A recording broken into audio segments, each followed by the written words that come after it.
കൃഷ്ണകൃപാസാഗരം. കൃഷ്ണനും കൂട്ടരും ഭക്ഷണം കഴിക്കാനുള്ള ഒരുക്കത്തിലാണ്. ഇല്ലാത്തവർക്ക് ഉള്ളവർ ഭക്ഷണവിഹിതം നൽകണമെന്ന മഹത് തത്വം പറഞ്ഞ് കണ്ണൻ മറ്റുള്ളവർക്കും ഭക്ഷണം നൽകുന്നു. പൈക്കളെയും ഗോപന്മാരെയും കാണാനില്ലെന്നറിഞ്ഞ് കണ്ണൻ അവരെ തേടിപ്പോകുന്നു. പൈക്കളുടെയും ഗോപന്മാരുടെയും പേരെടുത്ത് വിളിച്ച് ഗോവർദ്ധനത്തിലെങ്ങും പരതുകയായി കണ്ണൻ. ബ്രഹ്മദേവനാൽ ആവൃതമാക്കപ്പെട്ടിരിക്കുകയാണ് ഗോപന്മാരും പശുക്കളും. കണ്ണൻ ജ്ഞാനദൃഷ്ടിയാൽ അവയെ കണ്ടെത്തുമോ എന്നറിയട്ടെ. അങ്ങനെ പരീക്ഷണോത്സുകനായി നിൽക്കുകയാണ് ബ്രഹ്മദേവൻ. മായാമയൻ എവിടെ, മായാതിമിരം.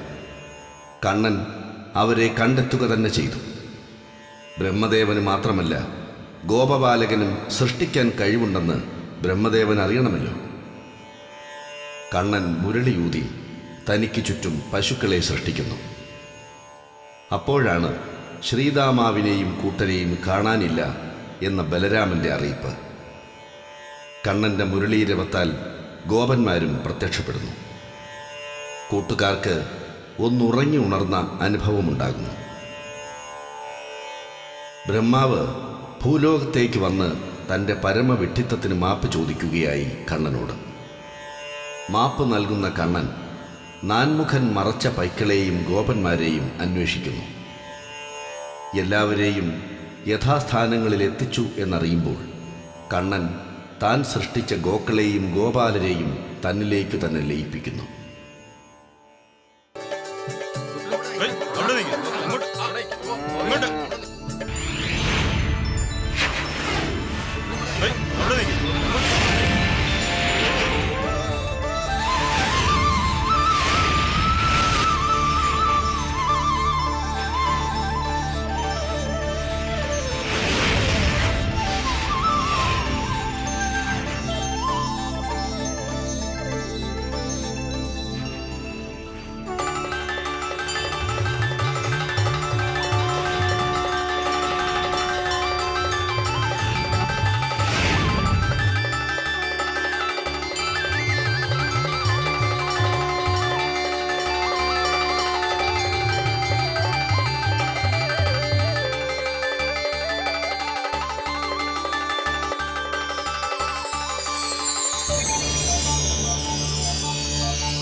എന്താ എന്താ ദേവകി?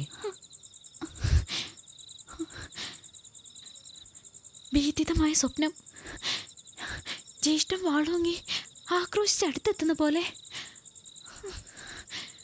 ദേവി, ഭടന്മാർ ദേവിയെ സഭയിലേക്ക് ആനയിച്ചതും അവിടെ വെച്ച് ചോദ്യം ചെയ്തതുമൊക്കെ വല്ലാത്ത ഭയമുളവാക്കിയിട്ടുണ്ടല്ലേ ഉള്ളിൽ?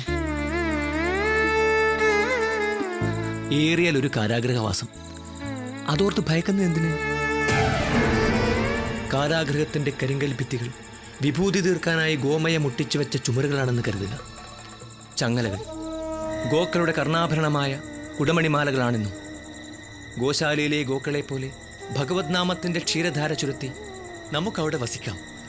അറിഞ്ഞുകൊണ്ട് അപരാധങ്ങൾ ചെയ്യാത്തവരായ നമുക്കുമേൽ ജഗന്നിയന്താവിൻ്റെ കടാക്ഷം ഒരു നാൾ വന്നു ചേരുമെന്നുറപ്പ്.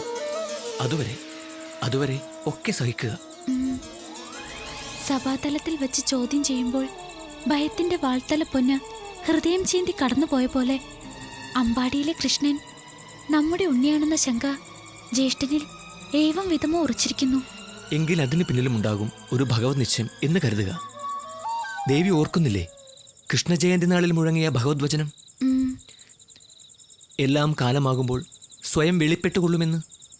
കാലമായിരിക്കുന്നു എല്ലാം വെളിപ്പെടാൻ. കെട്ടുപോകാറായ ദീപം ഒടുവിൽ ആളിക്കത്തും പോലെന്ന്.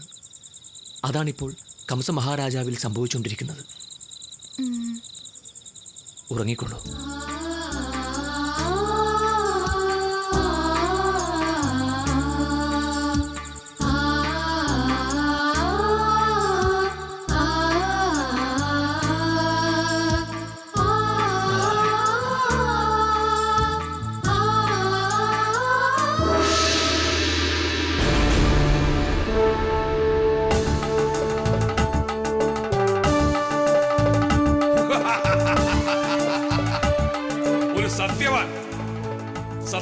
ദ്രോഹിയാണ് നിങ്ങൾ.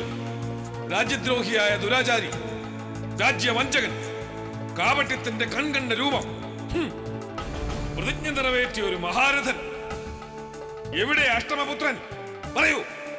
എല്ലാം ചെയ്ത ശപഥപ്രകാരം അങ്ങേക്ക് വിട്ടുതന്നു. കൊന്നെറിഞ്ഞില്ല അങ്ങ് എല്ലാവരെയും.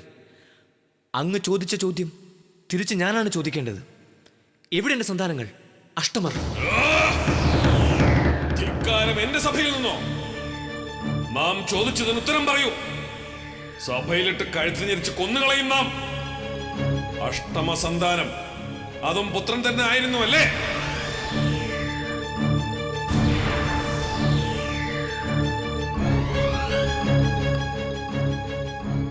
അല്ല, അതൊരു പെൺകുഞ്ഞ്.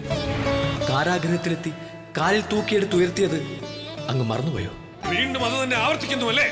സേനാപതി, കൽപ്പിച്ചാലും പ്രഭു. കൊണ്ടുപോയി കൽത്തുറങ്കിൽ അടയ്ക്കൂ. അഷ്ടമ സന്താനം പുത്രനായിരുന്നു എന്ന് വെളിപ്പെടും വരെ കരചരണങ്ങൾ ചങ്ങലയിൽ ബന്ധിച്ചിടണം.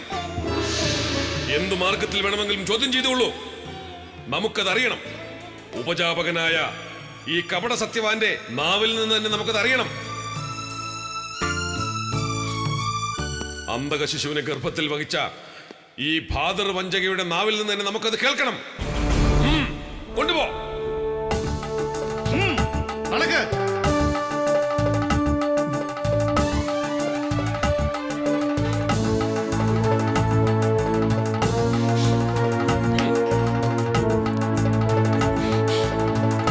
ഇനി നാം പറയാം സത്യം.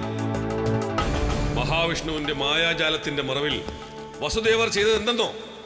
അഷ്ടമപുത്രൻ, അതെ, അത് പുത്രൻ തന്നെ ആയിരുന്നു. പാതിരാവിൽ ആരോരും അറിയാതെ വസുദേവർ അവനെ നന്ദഗൃഹത്തിലെത്തിച്ചു. എന്നിട്ട് അവിടെ നന്ദഗോപർ യശോദയിൽ പിറന്ന പെൺകുഞ്ഞിനെ കൊണ്ടുവന്ന് കാരാഗ്രഹമേറി. നമ്മുടെ മുന്നിൽ അതാണ് അഷ്ടമസന്തതി എന്ന് വ്യാജം പറഞ്ഞു. തീർന്നില്ല. മായാജാല വിദ്യയിൽ ആ കുഞ്ഞിനെ ദേവീരൂപത്തിൽ ദർശിപ്പിച്ച് അന്തകൻ മറ്റെവിടെയോ ജനിച്ചിരിക്കുന്നുവെന്ന് വ്യാജധാരണ നമ്മിൽ ഉണർത്തി. രാജഗുരു, അങ്ങയുടെ വാക്കുകൾ വിശ്വസിച്ച് ഒരിക്കൽ കാരാഗ്രഹത്തിൽ നിറക്കി വിട്ടതാണ് നാം ഇവരെ. ഇപ്പൊ മനസ്സിലായില്ലേ പരമസാത്വികനെന്ന് പുകഴ്പെറ്റ വസുദേവരുടെ കാപട്യം? മഹാരാജൻ, വേണ്ട, ഇനി ആരും ഒന്നും ഉപദേശിക്കേണ്ടതില്ല. അവസാനത്തെ കരുനീക്കം, കരുപ്പിടിപ്പിക്കുക, അത് നാം മാത്രം. ഇനി നമുക്ക് വേണ്ട ആരുടെയും ഉപദേശ നിർദ്ദേശങ്ങൾ. കാലമാകുമ്പോൾ പറയും. അണുവിട വ്യതിചലിക്കാതെ അതനുസരിച്ചാൽ മാത്രം മതി എല്ലാവരും.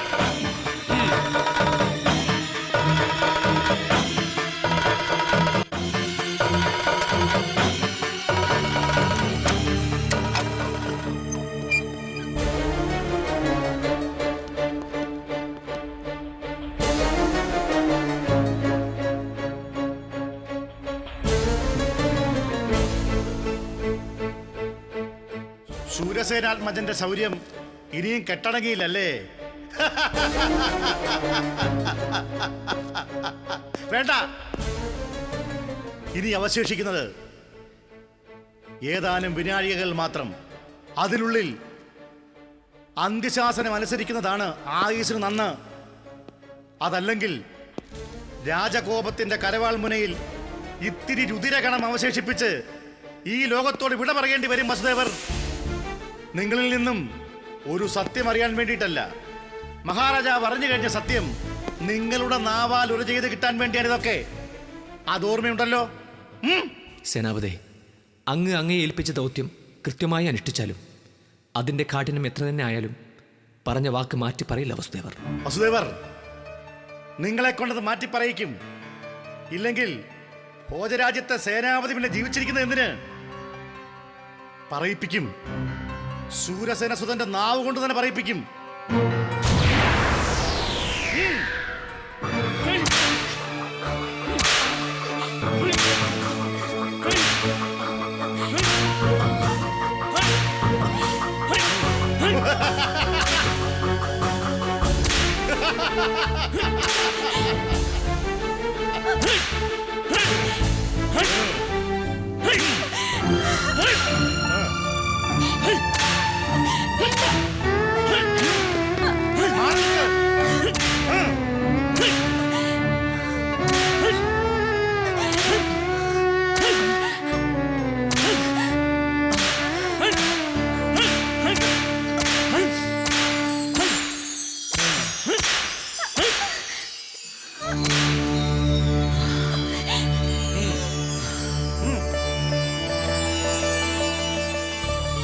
വന്ന പുറത്ത് ആരെവിടെ? അടിയൻ. കടൽക്കിടാരം കൊണ്ടുവരൂ, വേഗം. ഉത്തരവ്.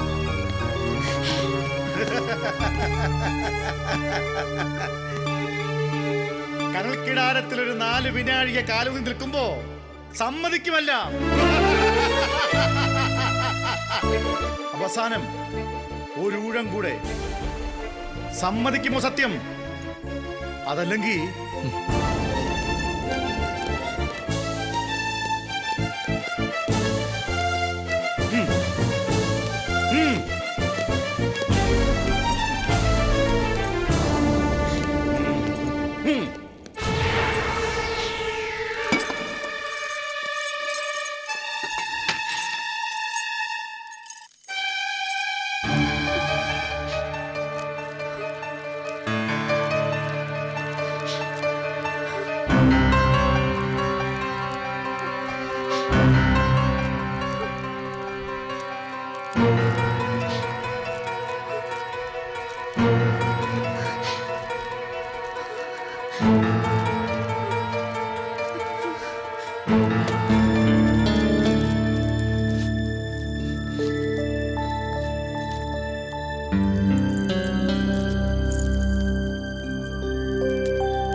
പറയൂ. അഷ്ടമസന്താനം പുത്രനായിരുന്നു സമ്മതിക്ക്.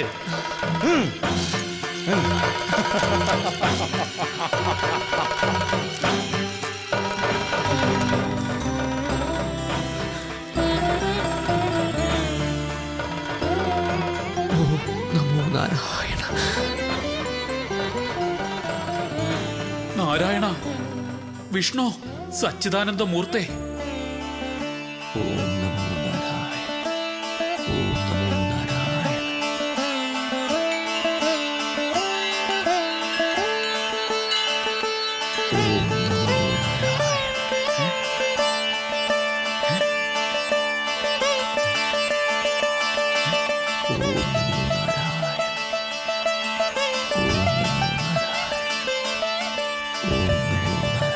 നാരായണ.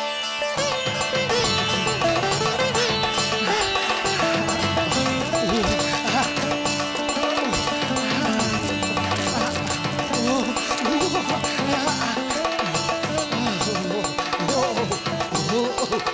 നാരായണ.